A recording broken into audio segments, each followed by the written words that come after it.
Jansangram news, बातमीची सत्यता हीच आमची ओळख. आपण राज्यमंत्री म्हणून जे आहे 1 वर्ष जे आहे वर्षपूर्ती झालेली आहे. सोबतच आज आपला जन्मदिवस सुद्धा आहे. काय वाटतं वर्धेकरांसाठी, सोबतच राज्यमंत्री म्हणून या राज्यासाठी काय संकल्प आहे येणाऱ्या पुढच्या वर्षासाठी?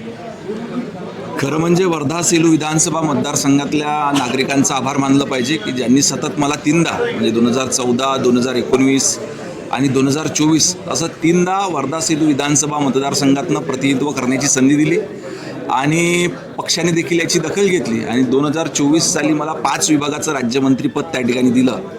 आता नुकतंच त्याला 1 वर्ष पूर्ण झालेलं आहे.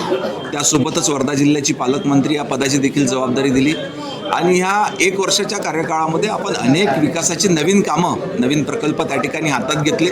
सांगताना अतिशय आनंद होतो की संपूर्ण राज्यातल्या महिलांना ज्या पद्धतीनं राज्याचे मुख्यमंत्री सन्माननीय देवेंद्र फडणवीस साहेबांनी लाडकी बहीण योजना आणली आणि सर्वांना लाडक्या बहिणी केलं, परंतु ह्या लाडक्या बहिणी स्वतःच्या पायावर देखील उभ्या झाल्या पाहिजे. याच्याकरता महिला बचत गटाशी संलग्न असलेल्या महिलांना त्यांनी उत्पादित केलेल्या वस्तू याच्याकरता बाजारपेठ मिळाली पाहिजे. याच्याकरता उमेद मॉलची मागणी आपण त्या ठिकाणी केली होती. माननीय मुख्यमंत्री महोदयांनी नुकतीच त्याला मान्यता दिलेली आहे. नवीन वर्षात हा शासन निर्णय देखील निर्गमित त्या ठिकाणी झालेला आहे. त्याच्यामुळे जिल्ह्यातल्या तमाम महिला बचत गटाच्या आमच्या भगिनींना मोठा त्याचा लाभ होणार आहे. नक्कीच या सर्व बाबींमुळे जिल्ह्यालाच नाही संपूर्ण राज्याला याचा जो आहे लाभ मिळेल ही अपेक्षा करतो आणि पुढील वाटचालीसाठी पुनश्च एकदा हार्दिक शुभेच्छा. थँक्यू.